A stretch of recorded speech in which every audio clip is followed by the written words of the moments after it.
Oitavo ano, estou aqui de novo para a gente continuar nossos assuntos de geografia, que nós já vimos o primeiro vídeo aí passado, onde eu fiz uma introdução da matéria. Nós falamos também no vídeo passado sobre a agricultura itinerante, tá? E hoje nós vamos falar de um outro tipo de agricultura que também é muito praticado na América e na África, que é a agricultura irrigada. Abre sua apostila na página 6, que nós vamos dar início e começar a falar sobre esse assunto.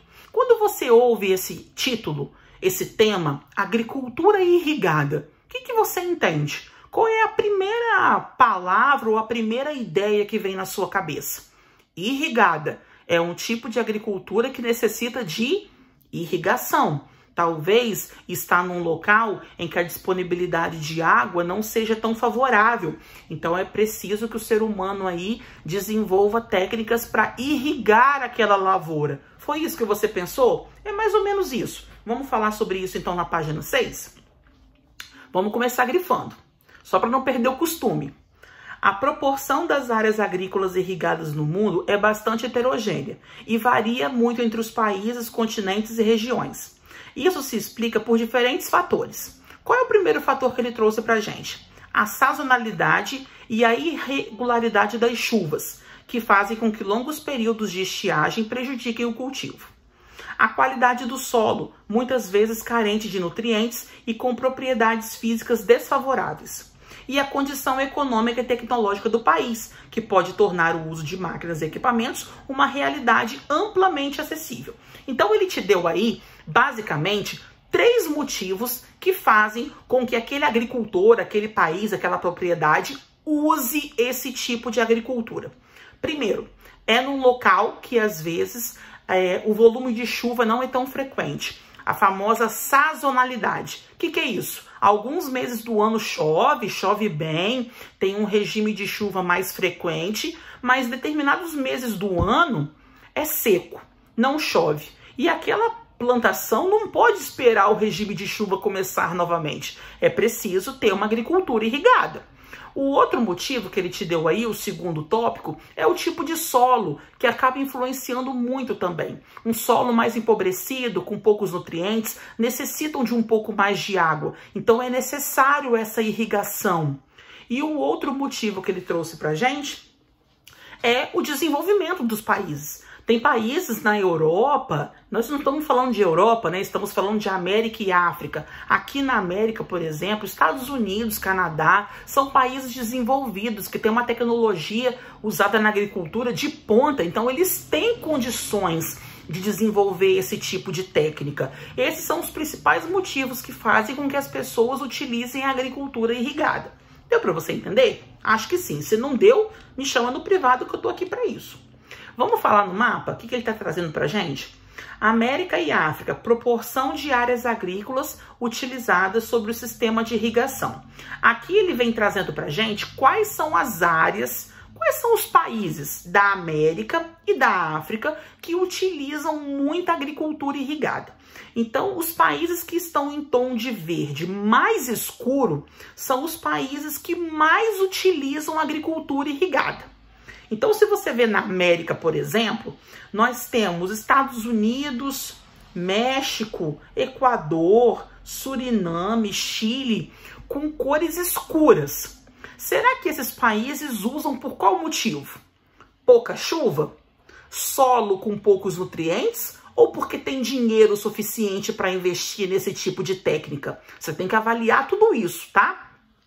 Estados Unidos usa muita agricultura irrigada porque naquelas áreas chove pouco, ou porque eles têm algum tipo de problema com as condições do solo, ou porque têm condições financeiras para isso. Vários fatores podem influenciar nessa questão, tá? Lá embaixo, como é possível perceber, muitos países na África apresentam menos de 5% de suas áreas agrícolas irrigadas. Esses países, por exemplo, que você vê aí, pintados com tom de verde bem clarinho, são países que necessitam da agricultura irrigada. Estão próximos ao deserto do Saara, têm solos empobrecidos e o regime de chuva é muito baixo. Mas, em compensação, infelizmente, são países pobres que não têm recurso financeiro para isso. Então, simplesmente, não basta necessitar daquela irrigação, precisa ter condições financeiras para isso.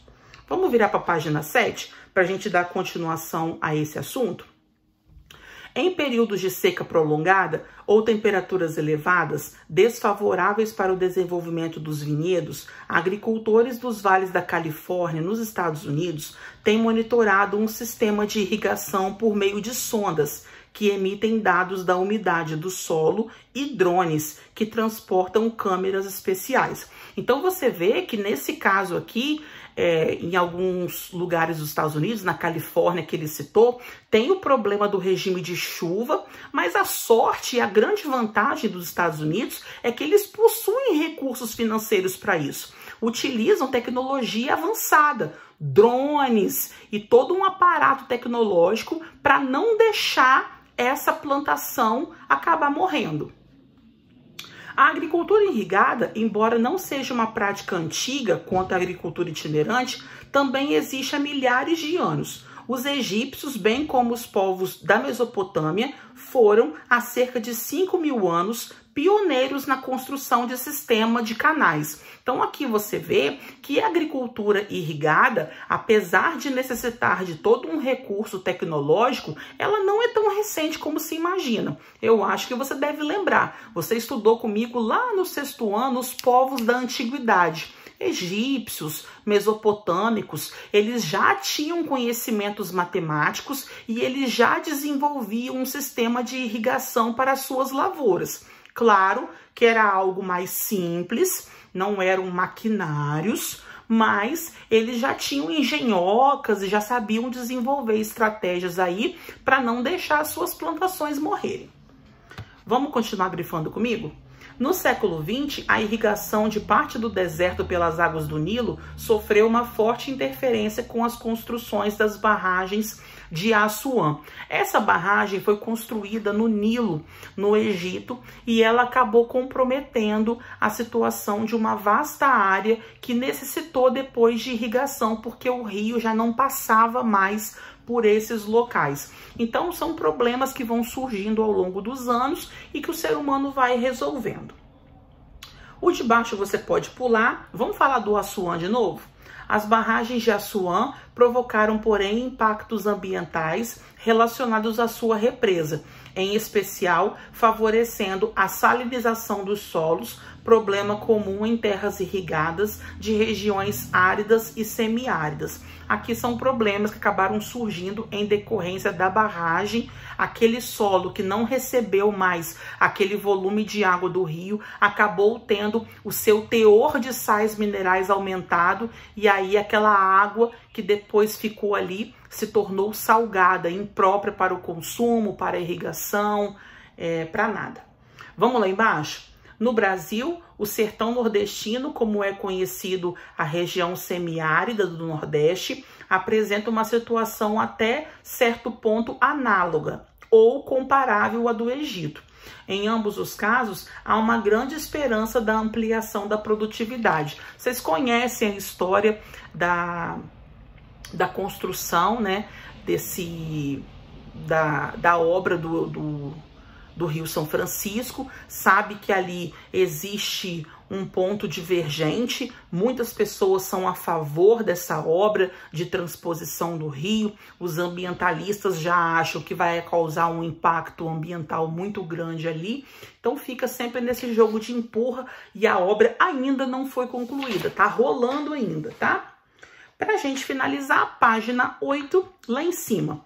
Ambos os casos apresentam também a semelhança de levarem fortes polêmicas acerca dos custos, né, que eu já até falei da polêmica aqui agora, de financiamento e dos impactos ambientais por outro, e a importância dos projetos de desenvolvimento regional por outro. Então existe sempre esse impasse aí de grupos que são a favores ou contra das construções de barragens, como aconteceu em Assuã, no Egito, e também da transposição do Rio São Francisco aqui no Brasil. São duas situações, dois exemplos que ele trouxe, um da América e um da África. E agora você vai fazer o exercício cartografar, número 1 e número 2. Tudo bem?